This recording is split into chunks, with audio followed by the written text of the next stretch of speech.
जय जगन्नाथ जय Shriram welcome to heart of education YouTube channel. बहुत पेरेंट्स माने पिला माने वर्तमान पे डाउट अछंती कि कौन कौन फॉर्म सब बाहरी गलानी प्लस टू पर प्लस टू साइंस पर हो कि आर्ट्स पर हो मोस्टली को फॉर्म वर्तमान में बाहरी गलानी पिला माने से रिलेटेड डाउट अछंती। तो मु आपन को सबु जगह फॉर्म रो डेट वर्तमान पे जो रजिस्ट्रेशन प्रोसीजर चलची ताको आपन गोटे वीडियो रे कहि दोची। प्रथम जिंस हमें स्टार्ट करिया आपनकर नीट रु स्टार्ट करिया।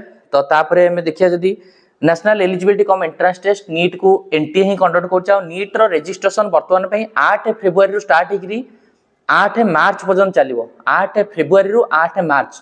तो जो माने आयुर्वेदिक होमियोपैथिक एमबीबीएस पीडीएस ये सब कोर्स एडमिशन करा चाहउछथि 8 मार्च भितर नीट रो फॉर्म फिलअप चली छी। आपण माने नियत रूप अप्लाई करंतु। प्लस 2 एई वर्ष एग्जाम दउथिया पिला भी अप्लाई करि परिबो, पास आउट पिला भी अप्लाई करि परिबो।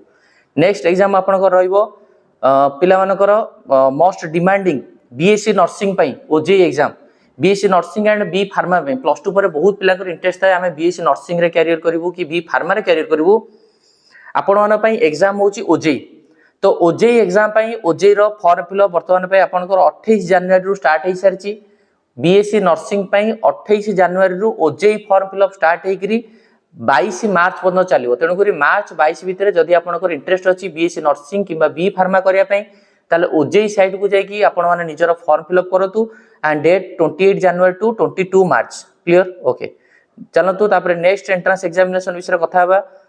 पिला मानकर डिमांडिंग कहि परिया इंटीग्रेटेड बीडी। आज you know that for integrated BEd the entrance examination is NCET बा एनटीए ही से एनसीईटी को कंडक्ट करछि national common entrance test. And आपण माने जानि कि खुशी हेबे एनसीईटी थ्रू रे एई वर्ष ओडिसा रे 11 टा कॉलेज इंटीग्रेटेड बीडी रो एडमिशन दोछि जो 4 वर्षर इंटीग्रेटेड बीडी माने आपनकर ग्रेजुएशन सहित बीडी सरजिवो 4 इयर्स रे जो बहुत भलो भलो कॉलेज अछि। बीजेपी अछि, राजधानी अछि, भुवनेश्वर आईआईटी अछि, आरआई भुवनेश्वर अछि एंड आल्सो आपनकर रमादेवी अछि, एई भलिया एफएम बालेश्वर अछि, संबलपुर अछि, पुरी अछि।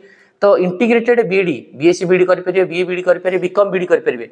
इंटीग्रेटेड बीडी पई आपनकर फॉर्म फिलअप स्टार्ट होछि 12 फेब्रुआरी रु 10 मार्च। एनसीईटी एंट्रेंस एग्जामिनेशन रो ऑनलाइन एप्लीकेशन फॉर्म 12 फेब्रुआरी रु स्टार्ट हेकरी आपनकर 10 मार्च पर्यंत अछि। तेनु करी आपण माने से फॉर्म को नियत रूप रे फिलअप करिवे। प्लस 2 एग्जाम दउथिबा पिला एई वर्ष माने प्लस 2 एग्जाम देबे और जो माने पास आउट हिचन से माने भी दे परिबे। देन एनसीईटी पर जिबा आपनकर नेक्स्ट मोस्ट इंपोर्टेंट पिला मानकर जो मानकर साइंटिस्ट होवा पई इंटरेस्ट अछि फ्यूचर रे बा साइंटिस्ट फील्ड रे कैरियर करियर अछि ताहाले आपनकर नाइजर भुवनेश्वर जोटा जटणी पाखे अच्छे नाइजर भुवनेश्वर एंड सीईबीएस मुंबई रे एडमिशन करिया पे हेले बा नाइजर रे एडमिशन करिया को हेले एंट्रेंस एग्जामिनेशन ना होची next national entrance screening test. Next NCET होची इंटीग्रेटेड बीडी पाई, नेक्स्ट होची आपनकर साइंटिस्ट पाई। नेक्स्ट रो फॉर्म फिलअप होची आपनकर 5 जनवरी रु स्टार्ट हेकरी सरीबो 6 एप्रिल। तेनु करी एप्रिल 6 भितरे आपण माने जो माने इंटरेस्ट अछि नाइजर रे एडमिशन करिया पई साइंटिस्ट होवा पई ताले तुरंत आपण 6 एप्रिल भितर अप्लाई करंतु। 5 जनवरी रु स्टार्ट हे सरछि। तापरे नेक्स्ट होची बहुत सारा पिला अछन जे माने आइजर रे एडमिशन करिया पे चाहउछथि Indian Institute of Science Education Research जोटा कि आइजर रो एंट्रेंस एग्जामिनेशन ना होची आइजर एप्टीट्यूड टेस्ट आईएटी 2026 रो फॉर्म फिलअप आपनकर स्टार्ट हबो मार्च 5 रु क्लोज हबो एप्रिल 13। मार्च 5 स्टार्ट हेनी मार्च 5 रु एप्रिल 13 पर्यंत आपनकर चलिबो। आ सीयूईटी रो फॉर्म ऑलरेडी सरी सारिची। आपण मानको को बहुत सारा वीडियो भी करा है कि सीयूईटी रो रजिस्ट्रेशन फॉर्म अप्लाई करंतु बोली ऑलरेडी तार सरी सारिची। बाकी रहिला होची आपनकर आगु को आसियार अछि ओयूटी और आइजर टा आपनकर मार्च 5 रु स्टार्ट हबो। एटा फेब्रुआरी चलची मार्च 5 रु स्टार्ट हबो एप्रिल 13 पर्यंत चलिबो। आ ओयूटी रो एंट्रेंस एग्जामिनेशन डेट वर्तमान पे आसीनी। ओयूटी आसिले आपनको नियत रूप रे जणी दिया जिवो। ये थिला होची आपनकर आइजर रो वर्तमान पे बाहरिबो।